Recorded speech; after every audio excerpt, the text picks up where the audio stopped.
మానవుని విడిపించి పరలోకమిచ్చుటకు సిలువను మోసావయ్యా. పాపాన్ని పోగొట్టి శాపాన్ని తొలగించరు లోకం వచ్చావయ్యా.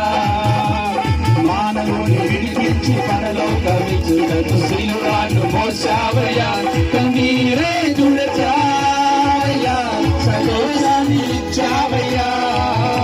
కన్నీరే తుడచావయ్యా, సంతోషాన్ని ఇచ్చావయ్యా. నా సర్వం యేసయ్యా, నా జీవం యేసయ్యా, నా ప్రాణం యేసయ్యా, నా దానం యేసయ్యా, నా